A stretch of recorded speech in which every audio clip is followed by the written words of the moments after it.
व्यसनासारखा आजार तुम्ही वाढवण्याचं काम का करताय?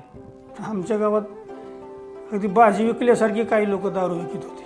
आम्ही अक्षरशः या नदीच्या पुलावरती आहे ना, जेंट्स लोकांचे कपडे काढून त्यांना हाकलून दिलेले आम्ही. सरकार कुठल्याही प्रकारची मदत दारूबंदीसाठी करीत नाही. हा एक महाराष्ट्रातल्या इतिहासातला पहिला हा होता की लोकांच्या आंदोलनातून बिअर बार बंद होणं. खऱ्या विश्वासाची भूमिका जर समजून घ्यायची असेल तर ग्रामपंचायत पारगावमध्ये या.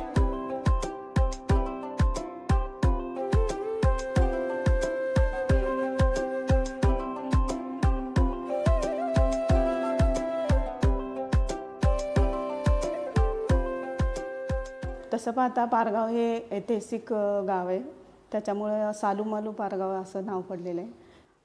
नवनिर्माण्यास ही संस्था माझ्या वडिलांनी स्थापन केली, म्हणजे आबा करमरकर. इथे आमची आधीपासून शेती आणि डेअरी होती आणि आबा हे सामाजिक कामामध्ये बऱ्याच वर्षांपासून होते. त्यांच्या काळात त्यांनी कार्यकर्ते काढायला सुरुवात केली. म्हणजे साधारणतः 95-90 पासून त्यांनी काम चालू केलं. त्यांच्या जडणघडणीत एक विचारसरणीची लोक तयार झाली. ती लोक आज तगायत गावाचं नेतृत्व म्हणून काम करतात. तर समाजाचा विचार करायचा, त्याचं आपलं नातं शोधायचं, किंवा भारताची राज्यघटना म्हणजे काय, त्याच्यातलं प्रास्ताविक म्हणजे काय, स्वातंत्र्य, समता, बंधुता आणि ही मूल्य आपल्याला जगता आली पाहिजेत. हे काहीतरी फक्त समाजातल्या थोड्या लोकांची मिराजदारी नाही आहे. ज्यावेळेस आम्ही नवनिर्माण्यामध्ये आम्ही ज्यावेळेस जात होतो, 8 दिवसाला आमचे अभ्यासवर्ग चालायचे. मग कुठला एक विषय असेल, एखाद्या विषयाला ग्रामपंचायतचा विषय असेल, एखाद्या पिरियडला महसूल विभाग असेल, एखाद्या वेळेला दारूबंदीचा विषय असेल. लोकांचे प्रश्न असतील ते लोकांनी समजून घ्यावेत आणि त्यांनी ते स्वतः सोडवावेत. आपण आम्हाला प्रश्न असं सांगितलं होतं की प्रश्न कोणाचा आहे? गावचा आहे, म्हणजे तुमचा प्रश्न आहे. म्हणजे आम्ही कुठली तरी एखादी यंत्रणा येऊन ते प्रश्न तुमचा सोडवतील अशा भ्रमात कोणी राहू नका. साधारण 1985 साली किंवा त्याच्या अगोदरचा जो काळ होता, आमच्या गावात 5-6 हातभट्टीच्या दारूची धंदे होते आणि बरीच लोक त्या दारूच्या आहारी गेलेली होती.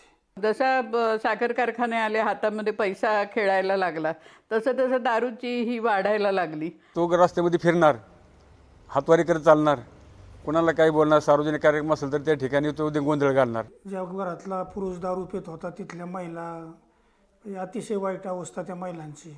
पण त्यांचे मिस्टर काहीच काम करत नाहीत आणि त्यांच्यावर जास्त वर्चस्व गाजून त्यांनाच मारहाण करून नाही का स्वतः दारू पितात, त्यांचेच पैसे कामातले घेतात आणि आज अक्षरशः त्यांच्या मुलांना असं एकटं सोडून त्यांना कामावर जावं लागतं. गरीब घरामध्ये ज्या वेळेला करता माणूस दारू प्यायला लागतो तेव्हा तो त्याची बायको, त्याची मुलं ह्यांच्या जेवणातली म्हणजे त्यांच्या भाकरीतला घास काढून घेऊनच त्याची चैन चालू असते. दिवसाला काय 200-300 रुपये जातातच, घरातून द्यावंच लागते, मग आपल्याकडूनच घेणार ना. म्हणजे माझ्यापेक्षा जागतिक आरोग्य संघटनेने सांगितले की दारू म्हणजे मादक पदार्थाचं जे हे आहे त्याचा अंगभूत गुणधर्म हा अधिकाधिक त्याची गरज निर्माण करणं हा आहे. त्याच्यामुळे तुमची जी विवेकशक्ती आहे ही शाबूत राहत नाही आणि तुम्ही स्वतःच्या हिताचे निर्णय घेऊ शकत नाही. म्हणून हा व्यक्ती स्वातंत्र्याचा प्रश्न राहत नाही असं त्यांनी म्हणून ठेवलं आहे. आणि व्यसन हा आजार ह्याच्यात जातो. म्हणजे तुमचं व्यक्ती स्वातंत्र्य जर आजारामध्ये रूपांतरित होत असेल तर म्हणजे पुन्हा तो सरकारकडे प्रश्न आम्हाला हा मांडावासा वाटतो की व्यसनासारखा आजार तुम्ही वाढवण्याचं काम का करताय? दारू प्रश्न हा मूलतः राजकीय प्रश्न आहे. म्हणजे आपल्याकडे तो प्रश्न या स्वरूपामध्ये येण्याचं सुरुवात ही ब्रिटिशांनी आबकारी कर लावला आणि गुत्तेची परमिट द्यायला सुरुवात केली. आपण हे करतोय हे ब्रिटिशांच्या लोकशाही संसद परंपरेला शोभणारी गोष्ट नाही अशी टीका त्यावेळेला तिथे केली होती त्यांनी. पण स्वातंत्र्यानंतरही दारूच्या उत्पन्नाची नशा ही मात्र सरकारांची चालू राहिली. मुंबई राज्याचं जेव्हा 2 हे झाले, गुजरात आणि महाराष्ट्र, तेव्हा 49 पासून दारूबंदी कायदा होता आणि 60 साली महाराष्ट्र राज्याची निर्मिती झाली. तर 60 पासून महाराष्ट्राने हे जरा दारूवर्धक धोरण स्वीकारलं. पण गुजरातने पूर्ण दारूबंदी चालू ठेवली. याचा अर्थ तिथे दारू मिळत नाही असं नाही. बेकायदा दारू तिथे पण भरपूर बोकाळलेली आहे. पण राज्याच्या उत्पन्नात, राज्याच्या तिजोरीमध्ये एकही पैसा दारूचा मिळत नाही, तरी ते राज्य चालू आहेच ना. मग तुम्हाला उत्पन्नाचे दुसरे स्रोत शोधले पाहिजेत काहीतरी. की आम्ही लहान असतो जेव्हा आम्ही शाळेत जायचो ना, तर असं म्हणजे मला आठवत होतं किस्सा की असं म्हणजे छोटे छोटे असं एक गल्ली असायचे नाही का, तर त्याच्यासमोर 2-3 असे जेंट्स पिऊन पडलेले असायचे. ज्या एका दारूच्या गुत्त्यावरून माझ्या पाठचा भाऊ दारू पिऊन खाली उतरलेला पाहिला एका मोठ्या माणसाच्या बरोबर, मग तिथून पुढे माझ्या डोक्यामध्ये आणखीन एक तीव्र त्याची प्रतिक्रिया उमटली गेली की हा काय प्रकार आहे. पण तिथून पुढं थोडं डोक्यामध्ये ते सारखं भिनत राहिलं की हे बरोबर नाही आहे, की असं जर समाजामध्ये घडत चाललं, आपल्याच घरात घडत आहे तर उद्या दुसऱ्याच्या घरामध्ये घडतंच आहे, आपण डोळ्यांनी पाहतोय, तर हे कुठंतरी थांबलं पाहिजेत. हे सगळं पाहिल्यावर मिटिंग झाली आमच्या गावातल्या तरुण आणि वसुधाताई आणि आबांच्या बरोबर, आणि गावात दारूबंदी करायचं ठरलं. पहिल्यांदा आम्ही हे लोकांच्या लक्षात आणून दिलं की विधानसभेमध्ये, लोकसभेमध्ये कोणाला जाऊन बसता येत नाही आपल्याला, किंवा कामकाजात भाग घेता येत नाही. पण ग्रामसभा ही अशी जागा आहे कायद्याने निर्माण केलेली की जिथे तुमचं मत मांडण्याची तुम्हाला संधी आहे. आणि प्रत्यक्ष कृती कार्यक्रम पण तसेच झाले, म्हणजे लोकांशी बोलून, संवाद करून, त्याच्यातली जी एक व्यर्थता आहे. आणि ही प्रक्रिया काही एका दिवसात झाली नाही, याला महिने, 4 महिने हा कार पिरियड हा गेलेला आहे. त्याच्यामध्ये आमच्या गावात अगदी भाजी विकल्यासारखी काही लोक दारू विकत होता एक 30-35 वर्षाचा काळ. आणि एवढ्या टोकाला गेलेल्या लोकांना समजावून सांगून परत मुख्य प्रवाहात आणायचं आणि त्यांना दारू विकून नाही द्यायची, संघर्ष करायला लागला, भरपूर संघर्ष करायला लागला. दारू पिणारी लोक म्हणजे अनेक प्रकारे दारू चालू व्हावं म्हणून प्रयत्न करीत होते, आणि आम्ही दारू बंद करायचा प्रयत्न करीत होतो. अमुक एक दिवसाने हे तुमचं बंद होणार आहे, हे जो तुम्ही करताय हे चुकीचं आहे, याच्यामुळे तुम्हाला 2 रुपये मिळतात हे बरोबर आहे, परंतु त्याच्यामुळे बाकीचे सगळे याच्यामध्ये वाताहत होते, प्रपंचाचं नुकसान होते, आर्थिक बिघडते, बिघडते, स्वास्थ्य बिघडते. त्याच्यामुळे तुम्ही हे थोडंच थांबवा.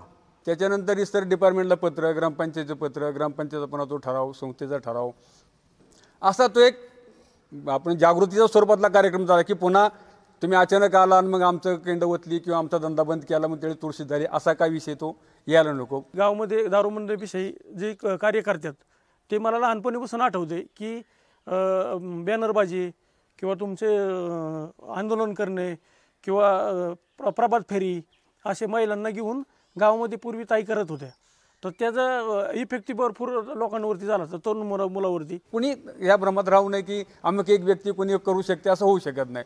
जर तुम्हाला तेवढा जनतेचा पाठिंबा असेल, त्या मनातून लोकांच्या वाटत असेल की हे केलं पाहिजेत आणि हे झालं पाहिजेत, त्या इच्छाशक्तीच्या जोरावरती मग ते पुढे होऊ शकतं.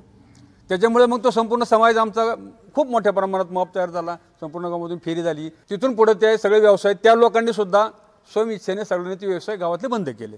95 सालापासून आमच्या गावामध्ये दारू विक्री बंद आहे. म्हणजे हे एक आमचं भूषण आहे आमच्या गावचं, असं आम्ही म्हणजे अगदी अभिमानाने सांगतो. तर आमच्या शेजारी इथं नांदगाव आहे गाव पलीकडं, आणि इकडं नागरगाव, ह्या दोन्ही भागात हातभट्टीचा व्यवसाय करणारे मोठ्या प्रमाणावर तिथं हातभट्टी दारू तयार होती.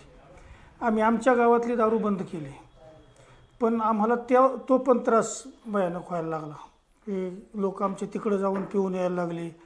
आम्ही बऱ्याच प्रमाणात त्या लोकांची पण समजूत काढली. तिथं गोपाळांची अड्डी असायची, मग आम्ही इथून जाऊन तिथं गोपाळांची अड्डीसुद्धा उद्ध्वस्त करून टाकली, केंड फोडली, त्यांचे ड्रम फोडले, सगळं हे बी प्रकार केले आम्ही. गावात एखादा ऐकत नाही त्याला आम्ही मारले बी, मग सगळे वापरले आम्ही, साम दाम दंड सगळे वापरले. त्यावेळेस आम्ही तिथे गेल्यानंतर ती दारू वगैरे सांडून देणं असं काय प्रकार करीत होतो. त्यावेळी त्या लोकांनी आम्हाला म्हणजे त्यांच्याकडे असणारे हत्यारे वगैरे असे ते म्हणजे मारण्याचा प्रयत्न करायला लागले होते. तो प्रसंग मला म्हणजे चांगला म्हणजे तिथून पुढे थोडं मला मग धाडस नव्हतं, तिथून पुढे धाडस यायला लागलं. मग आम्ही गावकऱ्यांनी म्हशी सोडून आणल्या, ह्या चावडी पुढं म्हशी बांधल्या त्या लोकांच्या, की बा तुम्ही हा धंदा बंद करा, तुमच्या ह्या म्हशी घेऊन जा. हे काम कोणाचं आहे? कायद्याचं आहे. पण कायदा तर करत नाही, जे डिपार्टमेंट तर करत नाही. एक वेळेला एक गावामध्ये आम्ही मोर्चा नेला होता, आणि त्यावेळेला मी बोलता बोलता हे म्हटलं होतं की पोलिसांच्यासुद्धा खूप अडचणी असतात, आम्हाला कल्पना आहे, मनुष्यबळ कमी असतं, क्षेत्र मोठं असतं, आणि तुमच्या संसाराला हातभार लावण्यासाठी म्हणून जर तुम्ही हप्ते घेत असाल तर आम्ही लोकवर्गणी करून आठवड्याच्या बाजाराच्या दिवशी तुम्हाला आणून हप्ता घेऊ. पण तुम्ही हप्ते घेऊन दारू चालू ठेवू नका, कारण ह्याच्यातून अनेक शेकडो संसार उद्ध्वस्त होत आहेत. म्हणजे आधी पोलीस मंडळी अगदी यांनी ऐकत होती, त्यांना बरं वाटत होतं, मी अर्धवाक्य माझं होत आहे तोपर्यंत, आणि वर्गणी करून हप्ता आणून देऊ म्हटल्याबरोबर सगळा इतका टाळ्यांचा कडकडाट झाला प्रचंड. इतकं उघडपणे बोललं जात नाही किंवा एक्सपोज केलं जात नाही. म्हणजे ह्याच्यातून लोकांना सामुदायिक का होईना पण एक धाडस देण्याचा आमचा हे होता, प्रयत्न होता, आणि तो कारगर होत होता असं दिसत होतं आम्हाला. तर वसुधाताईंनी तर एक महिलांची टीमच तयार केली होती. ताई म्हणले आपण बचत गट स्थापन करू. त्याच्यातून एक ती बायकांच्या मध्ये हालचाल सुरू झाली होती आणि थोडंसं स्वतःचं एक आर्थिक हे असणं, स्थैर्य असणं किंवा त्याच्यातून येणारा आत्मविश्वास याची एक थोडी पायाभरणी आपल्याला म्हणता येईल ही करता सुरुवात झालेली होती. ज्या महिलांना असा त्रास होता की नवरा दारू पिऊन येणार, हाणमार करणार, दिवसभर काम करून त्यांना जेवण नाही जेवून देणार, लहान मुलांना त्रास होणार, असे जे प्रश्न ते बचत गटातून पुढे यायला लागले. आपण शेती काम करायचं, मजुरी, रात्री आले की यायचं रात्रभर गोंधळ, पण तेवढ्यातून पण वेळ काढून आम्ही ताईंच्या बरोबर फिरायचो दारूबंदीसाठी. असं फिरायचं म्हणलं, आड्यावर जायचं म्हणलं, सगळ्या महिला तयार झाल्या. म्हणजे तिला त्रास आहे म्हणून आपण पुढं जायचं, हे अशी एकी तयार झाली बचत गटातून. त्याच्यामुळे आम्हाला भीती वाटली नाही कधी. रात्री 10-10 वाजेपर्यंत आम्ही फिरायचो, ऊसामध्ये फिरायचो. ती केंड पालथी कर काय कर, एका हातात काठी आणि एका हाताने ते. दारू पिऊन एखादा माणूस आला तर त्याचे कपडे इथं चौकातच काढायचे. आम्ही अक्षरशः या नदीच्या पुलावरती आहे ना, जेंट्स लोकांची कपडे काढून त्यांना हाकलून दिलेले आम्ही. आता ह्याची थोडी ही अशी होती की म्हणजे पूर्वी बायकोला मारणं हा नवऱ्याचा हक्कच समजला जात होता, तर मार खायचा नाही हे महिलांना आम्ही शिकवत होतो. तेव्हा आम्ही सांगत होतो की कुठलाही मोठा तालेवर पुरुष झाला तरी तो कुठल्या तरी शेवटी आईच्या पोटातनं बाहेर पडलेला आहे, त्याचं हागणं मुतणं तिने काढलेलं आहे, त्यामुळे तो जर चुकत असेल तर त्याला सरळ करायला आपल्याला लाज नाही वाटली पाहिजे. आता हे कुठेतरी त्यांच्या ह्याच्यात असं झालं की त्याला जर आता या लोकांना धडा शिकवायचा असेल तर, कारण त्याच्यात हाणमार वगैरे काय केली नव्हती, पण बायकांनी कपडे काढायला लावणं किंवा तिथपर्यंत हे आणणं इतकं केलं तरी चांगलाच धडा मिळतो. म्हणजे त्याच्यातून हा जो त्यांच्यातला एक म्हणजे आईचा संचार म्हणू आपण, हा होता की ही भूमिका आपल्याला गरज पडेल तेव्हा घेतली पाहिजे कान पिळण्याची मुलाला. दारूवाले दारू पिणार नाही त्यांच्यावर कशी आपली वचक असेल, धास्ती बसेल, अशा प्रकारचे वेगवेगळे उपक्रम महिला मंडळांनी या ठिकाणी सुरू केले होते आणि त्यामुळं काही मंडळी त्या काळामध्ये दारूपासून बाजूला गेले. आत्ता ह्या मितीला तरी बाहेरून आणून दारू विकणाऱ्याचं 1% पण प्रमाण नाही. म्हणजे ज्या दिवशी आम्हाला सापडून त्या दिवशी कायदेशीर कारवाई, समजून सांगून नाही आलं तर कायदेशीर कारवाई आम्ही 100% करतोच. दारू पिणाऱ्या माणसाला आमच्या गावात 0 किंमत आहे. कुठल्याही कार्यकर्त्याला जर तो दारू पिणारा चौकात भेटला, काय येडवाकडं बोलत असला तो त्याला तिथं मारणार, आणि त्यांनी मारल्यानंतर गावातला एकही कार्यकर्ता किंवा त्याला जाब विचारायला कोणी जाणार नाही. साधारण एक 2-3 महिन्यापूर्वी एक तसा मूळ गावातील नाही पण बाहेरगावावरून गावामध्ये स्थायिक झालेला माणूस चोरून थोडंसं विकण्याचा प्रयत्न करत होता. त्याच्यावरती 1-2 वेळा पोलीस तक्रारी करून त्याच्यावरती पोलीस कारवाई पण झाली, पण तरी पण तो त्याची सवय काय सोडत नव्हता. मग त्याला थोडंसं वेगळ्या पद्धतीने सांगून की बाबा तुझा मुलगा आता 10वीला आहे, आता त्याच्यावरती तू काय संस्कार देणार, त्याला अभ्यास करता येत नाही किंवा ह्या घरातल्या वातावरणामुळं तू दुसऱ्या लोकांना तर विकतोयच परंतु तू स्वतः पण पितोय आणि घरात थोडासा त्यामुळे त्रास होतो मुलांना. त्याच्यानंतर त्याला थोडासा त्याचा त्रास पण झाला, दवाखान्याचा त्रास झाल्यानंतर तो माझ्याकडे आला आणि मला म्हणला की हे मला जाणवलं आता थोडंसं की मी चुकत होतो, मुलाला माझा अभ्यास पण करता येत नव्हता आणि त्याचं 10वीचं वर्ष आहे आणि महत्त्वाचं वर्ष आहे, मुलगा हुशार आहे आणि तो वाया जाईल म्हणून म्हणला मी आता ही राहती जागा सोडून दिली आणि आता तो थोडंसं व्यसनमुक्तीकडे वाटचाल करून थोडासा घरच्या मुलांकडे लक्ष द्यायला सुरुवात केलेली आहे त्यांनी. आपण साक्षरतेचं हे बघतो तेव्हा एक 85% लोक साक्षर झाले की आपण झाली असं म्हणतो, काही टक्के हे राहणार त्याच्यातून. तसं काही टक्के हे अजूनपर्यंत सुद्धा आहेत दारूच्या ह्याच्यामध्ये. पण सगळीकडे एक प्रचंड मोठा दारूचा प्रसार होत असताना इथे दारूचं दुकान किंवा परवान्याचं एखादं हे अजिबात झालं नाही, हे मात्र पारगावचं मोठं यश म्हणायला लागेल. व्यसनाकडे वळायला साधन थोडंसं जवळ असलं की माणूस त्याकडे थोडासा लवकर वळतो. त्याच्यामुळे आमच्याकडं एक वेगळी मुलांची एक फळी तयार झाली, ती आजपर्यंत पण कार्यरत आहे. म्हणजे कार्यक्रम असेल तर सगळेजण एका विचाराने एकत्र येतात आणि ती एक प्रेरणा ठरली आमच्या सगळ्यांसाठी. प्रत्येक गणेश उत्सव असेल किंवा नवरात्र उत्सव असेल किंवा इतर काही उत्सव असतील, आमच्या गावातील सगळे तरुण लेझिम असू द्या किंवा इतर काही सांस्कृतिक नाटक असू द्या किंवा याच्यामार्फत त्या सांस्कृतिक कार्यक्रमांकडे वळलेला आहे. आणि उरलेला जो तरुण वर्ग आहे तो जास्त करून खेळांकडे वळलेला आहे. क्रिकेट या खेळात आमच्या गावाचं भरपूर असं नाव झालेलं आहे. आमच्याकडे साहेब साधारणतः 2096 पासून म्हणजे कुठल्याही प्रकारचे सोशल मीडिया किंवा इलेक्ट्रॉनिक मीडिया त्यांचा प्रभाव खूप कमी होता. तेव्हापासून विवेक व्याख्यानमालेचं आम्ही आयोजन करतो आहे. म्हणजे ज्या काळात आम्हाला ब्लड डोनेट करायचा पण अधिकार नव्हता, वय पण नव्हतं आमचं, तेव्हापासून आम्ही रक्तदान शिबिराच्या कार्यक्रमाचे आयोजन करतो. म्हणजे दारूबंदी झाल्यामुळं तरुणांचा कल शेतीकडे वाढला. 80, 85, 90 टनापर्यंत ऊस काढणारे तरुण आहेत. अगदी 14, 15, 16 टनापर्यंत कांद्याचं उत्पादन घेणारे तरुण आहेत. आणि हे सगळं घडलं हे व्यसनापासून जी मुलं बाजूला गेली आणि त्यांच्यावर एक संस्कार झाले. त्याच्यामुळं की समजा अतुल ताकवणे ड्रिंक करत नाही आहे, हां तो एक ग्रामपंचायत सदस्य म्हणून काम करतो, एक चेअरमन म्हणून काम करतो आहे, पण त्याला कुठलं व्यसन नाही, तो त्याचा स्वतःचा व्यवसाय पण करतो. ह्या गोष्टी ज्यावेळेस बाकीचे आमच्यापेक्षा लहान बघतात की न ड्रिंक करता पण सगळं करू शकतो आपण. जुन्या पिढीतून आमच्या आजोबांकडून आमच्या वडिलांकडे आलं, वडिलांकडून आमच्याकडे आलं, असंच हे लोन सहजरित्या नैसर्गिकरित्या आमच्या गावामध्ये पसरलेले आहे.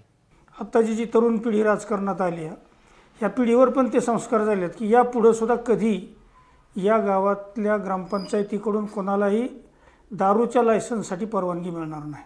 केडगावमध्ये 5-6 परमिट रूम देशी सरकारी दारूची दुकानं आहेत आणि आमच्या पारगामध्ये एकही देशी दारू दुकान नाही, कसले परमिट नाही, का आमची परवानगीच नाही आमच्या गावात.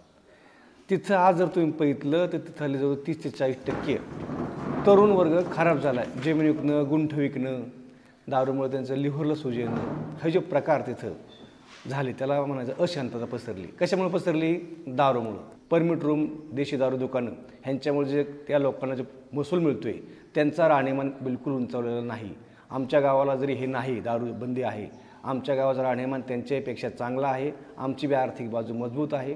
कसल्याही प्रकारचा आम्हाला आर्थिक तुटवडा नाही. आमच्या गावात तमाशा होतो आपल्या यात्रेनिमित्त, त्यात बाहेरच्या गावात तुम्ही बघा लोक दारू पिऊन भांडणं करतात, हे करतात. पण आमच्या गावात कोणी पण एक वयस्कर माणूस उभा राहू द्या, आजपर्यंत लहानपणापासून आम्ही पाहतोय आजपर्यंत तिथं कुठं भांडणं नाही, काय नाही. निवडणूक असू द्या तिथं काय दारू वाटप केली जात नाही किंवा दुसरे काही कार्यक्रम असू द्या, दारूचा विषयच नाही काय, म्हणजे नाही का.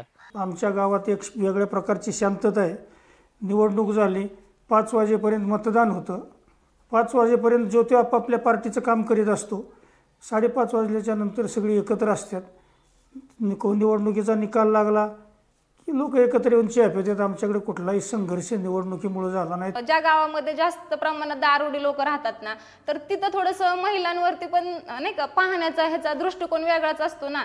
कसं ती एक तर त्यांच्या धुंदीत असतात आणि मग एखादी लेडी चाललेली असली तिला काहीतरी म्हणणार, तिची छेड काढणार, तसं नाही होत म्हणजे आमच्या गावामध्ये. त्या बाबतीत म्हणजे खूप छान आहे गाव आणि म्हणजे आम्हाला अभिमान आहे आमच्या गावाचा. आमचे विश्वस्त आहेत, खऱ्या अर्थानं विश्वस्ताची भूमिका बजावतात. हा गोळा झालेला पैसा हा लोकांच्या घामाचा आहे, लोकांच्या कष्टाचा आहे आणि त्यासाठीच आपण त्याचा वापर करायचा आहे.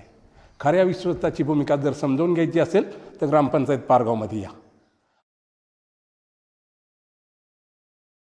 1994 महाराष्ट्राचं पहिलं महिलाविषयक धोरण आलं. ते ग्रामीण भागापर्यंत पोचवण्यासाठी म्हणून आम्ही एक चौफुल्याला मेळावा घेतला होता. त्या ठिकाणी पिंपळगावचं महिला मंडळ आलं होतं आणि त्यांनी चर्चेमध्ये असा मुद्दा मांडला की आम्ही महिला मंडळ झाल्यानंतर पहिल्यांदा आमच्या गावातली दारू बंद केली, म्हणजे बेकायदा दारू बंद केली. पण आता सरपंचांनी बिअर बार आणायचा घाट घातला आहे आणि आम्ही त्याच्याविरुद्ध सह्यांची मोहीम केली, हे केलं. पण ते आम्हाला म्हणतात की तुम्हाला कोणी हे उद्योग करायला सांगितलेत, आम्ही गावचे कारभारी आहोत ना बघायला, घरी जाऊन बसा. ह्या जो बिअर बार आणला त्याचे लाभार्थी खूप भक्कम होते, म्हणजे त्यामुळे या महिलांना विरोध भरपूर झाला.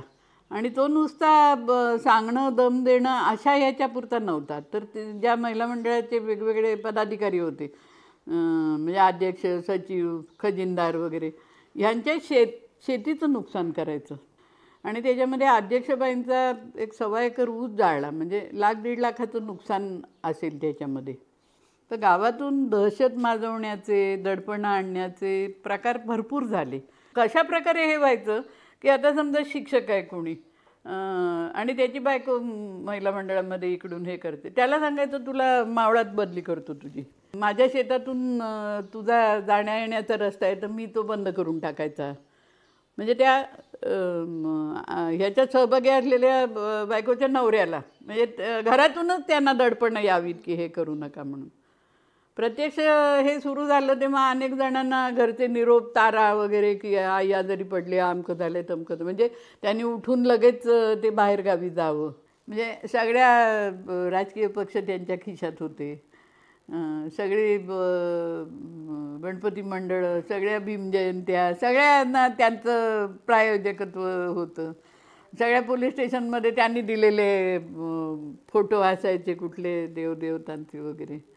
तर म्हणजे लोक आम्हाला असं म्हणायचे की ताई तुमचं मुद्दा अगदी बरोबर आहे, पण नाही हो हा बार बंद होणार, हे म्हणजे अगदी मेलेला माणूस उठून बसण्या एवढं अशक्य काम आहे. आणि मग आपण ते करायचं का नाही करायचं, त्याच्यामध्ये एवढे म्हणजे का आपण आटापिटा करतोय. हे खरंच जर म्हणजे अपयशी होण्याचीच सगळी जास्तीत जास्त आसार दिसत होते, आम्ही म्हणतो ते.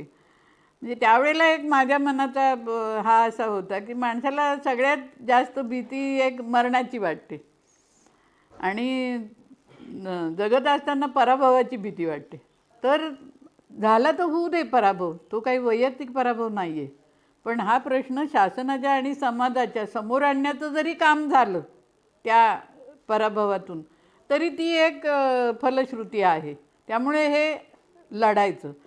त्या दृष्टीने लढत असता मग शेवटचा आमचा हा एक 8 दिवसाच्या उपोषणाचा होता. आणि ह्याच्यामध्ये पूर्ण दौंड तालुक्यातून माझ्याबरोबर 13 महिला, 1-2 पुरुषसुद्धा होते त्याच्यामध्ये, हे उपोषणाला बसले. कपॅसिटी फास्ट म्हणतो आपण तसं. पहिल्या दिवशी धरणं होतं, ज्या दिवशी 400-500 लोक आम्ही पुण्यातल्या वेगवेगळ्या संघटनांना, संस्थांना बोलवलं होतं. हे त्या मागणीला पाठिंबा देण्यासाठी आलेले होते. आणि दुसऱ्या दिवशीपासून उपोषण सुरू होणार होतं. आता त्याच दिवशी लोकांनी एक तहसीलदार गावात येऊन बसलेले होते. त्यांनी आम्हाला काही जणांना बोलवून हे केलं की आम्ही तुम्हाला अटक करणार आहोत, कारण गावात शांतताभंग होण्याचा धोका आहे. आणि सभेमध्ये येऊन आम्ही सांगितलं की आता पोलीस अटक करणार आहेत, तर बाहेरगावून जी मंडळी आलेली आहेत हे करायला, पाठिंबा द्यायला, त्यांनी आपापल्या घरी जावं, त्यांनी हे नको. पण सभेतली एकही माणूस हल्ला नाही कोणी. तुम्हाला अटक करायची असली तर आम्हाला सगळ्यांनाच करा. त्या संदर्भात आमच्यासुद्धा ठराविक 2-4 लोकांची केसेस झाले. माझ्या त्या केसमध्ये नाव होतं माझं. मी 2 वेळा डिपार्टमेंटमध्ये आम्ही आमचे जॉब नोंदवून आलेलो आहे त्याच्यामध्ये. म्हणजे ते घडतं प्रक्रिया, म्हणजे याचा अर्थ त्याला आम्ही बेलो किंवा असला काही भाग नाही. त्या गावातल्या ज्या प्रमुख कार्यकर्त्या होत्या शकुंतलाबाई नातू म्हणून, त्या म्हणाल्या आता मी घरी जाऊन काहीतरी तुम्हाला पिठलं भाकरी करून घेऊन येते, उद्यापासून आपलं उपोषण आहे.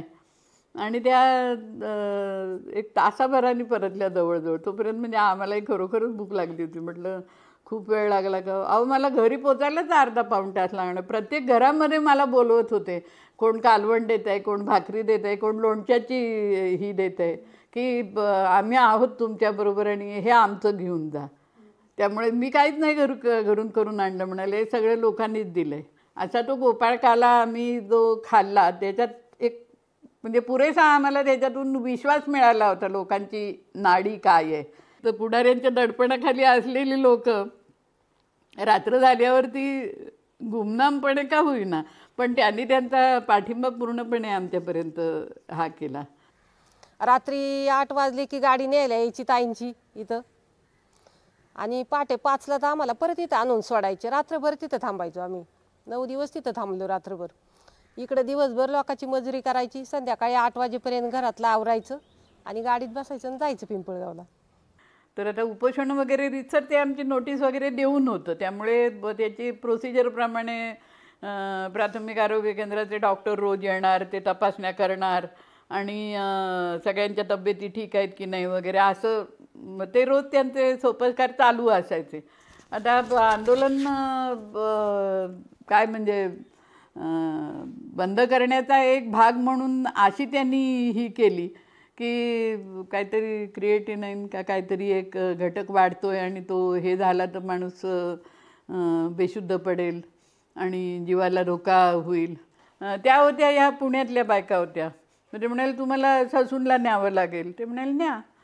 मग पोलीस त्यानं ससूनमध्ये नेलं, त्यांना ॲडमिट केलं, एक सलाईन लावल्यावर त्या ठीक झाल्या आणि मग डिस्चार्ज दिला. काही आजार तर काहीच नव्हता कुठला.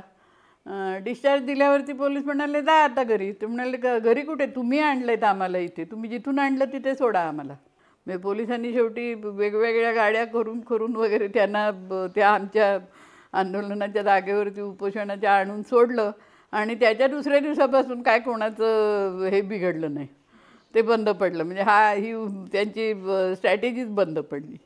ते चित्र बदलून जसं बिअर बार विरोधी वातावरण जास्त तापायला लागलं तसं आम्हाला गावातले देऊ का दगड हाणू का त्याच्यावरती, त्याच्या पाठीला काळं फासू का. म्हटलं हे आपण नाही करायचं, हे सरकार करणार आहे, आपल्याला एकही दगड उचलायचं नाही आहे. आणि 8व्या दिवशी शासकीय आदेश निघाला.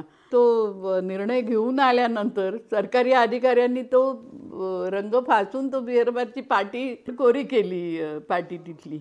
इतके ते आमचे शब्द खरे ठरले. त्या एवढ्या कालावधीमध्ये 3 कलेक्टर पुण्याचे बदलून गेले. तर आम्ही नवीन आले की त्यांना सांगायला जायचो की साहेब हा बिअर बार हा महिलांवरच्या अत्याचाराचं प्रतीक बनलेला एक हा आहे आणि तो बंद करणं तुमच्या हातात आहे, तुम्हाला 56 कलमांनी हा अधिकार दिलेले आहेत. तर ते कलेक्टर म्हणाले तुम्हाला माझ्यापेक्षा कायदा जास्त कळतो, म्हणजे या आता, असं त्यांनी आम्हाला सुनावलं होतं. त्या 56 कलमाच्या खाली त्याच कलेक्टरना तो हा काढून त्याची राज्य सरकारची मंजुरी घेऊन तो बिअर बार आमचा बंद झाला. हा एक महाराष्ट्रातल्या इतिहासातला पहिला हा होता की लोकांच्या आंदोलनातून बिअर बार बंद होणं. म्हणजे लढवला हा महिलांनी, फक्त नाही म्हणता येणार, पण महिला आघाडीवर होत्या आणि त्याच्या पाठीमागे पुरुषांची पण तेवढीच साथ होती आम्हाला.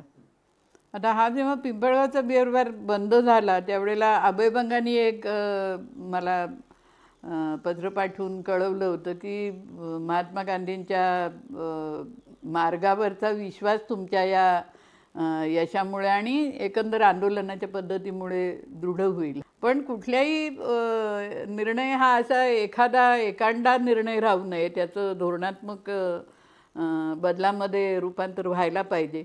या दृष्टीने आम्ही महाराष्ट्र दारूमुक्ती समन्वय समिती अशी स्थापन केली होती, ज्याचे डॉक्टर नरेंद्र दाभोळकर आणि मी हे निमंत्रक होतो. जो आपल्याला उभी बाटली आडवी बाटली म्हणून समजला जाणारा GR आहे की मतदानातून तुम्ही देशी दारूचं दुकान किंवा बिअर बार हे बंद करू शकता. ज्याला कोणाला दारू बंदी करायची त्या प्रत्येक गावातल्या तरुण कार्यकर्त्यांनी एकत्र यावा आणि दारू बंद करावं. सरकार कुठल्याही प्रकारची मदत दारूबंदीसाठी करीत नाही. लोकांनी आपल्या अगदी स्वार्थाचा, आपल्या हिताचा दीर्घकालीन विचार केला तर समाजामध्ये व्यसनांना थारा असता कामा नये किंवा किमान प्रतिष्ठा असता कामा नये. हे वातावरण निर्माण करण्याची प्रत्येकाची जबाबदारी आहे. आणि तिथलं जे प्रशासन आहे म्हणजे गावात ग्रामपंचायत म्हणू, त्यांचं प्राथमिक कर्तव्य आहे ते. तर आधी आपण निरोगी असावं तर दुसऱ्याला सांगता येतं किंवा तू या व्यसनापासून दूर राहा. आपणच जर त्या पद्धतीने नाही वागलं तर मुलाला सांगायचा अधिकार आपल्याला अजिबात नसतो. या खोट्या भूलथापांना आपण बळी न पडता मी दारू पित नाही याचा मला अभिमान आहे असं म्हणणारे तरुण गावामध्ये निर्माण झाले पाहिजेत. बाईला काटकीनी ढवळिली ग बाईला काटकीनी ढवळिली, बाईला कापसावर गाळली ग बाईला कापसावर गाळली, बाईला वतीली गल्ला सात ग वतीली गल्ला सात, बाईला वतीली गल्ला सात ग वतीली गल्ला सात, बाईला लाविली ग तोंडाला ग बाईला लाविली ग तोंडाला, बाई माझी लोळते गाढवा वाणी ग बाई माझी लोळते गाढवा वाणी, बाई माझी फुंकी ते पैका सारा ग बाई माझी फुंकी ते पैका सारा, बाईनं इस्कोट ग केला बाई इस्कोट ग केला, बाईनं इस्कोट ग केला बाई इस्कोट ग केला, अशी बाई लागली किड संसारा ग अशी बाई लागली किड संसारा, न बाई म्या काय मग विचार केला ग बाई म्या काय मग विचार केला, बाया मी एक एक झालो गोला ग बाया मी एक एक झालो गोला, बाईला हिसका ग दाविला ग बाईला हिसका ग दाविला, बाईला हकलूनी लाविली ग बाईला हकलूनी लाविली, बाई माझी गालात हसली बाई गालात हसली, बाई मी गालात हसली बाई गालात हसली. ते सगळं फेर चालू असताना एक एक एक एक एक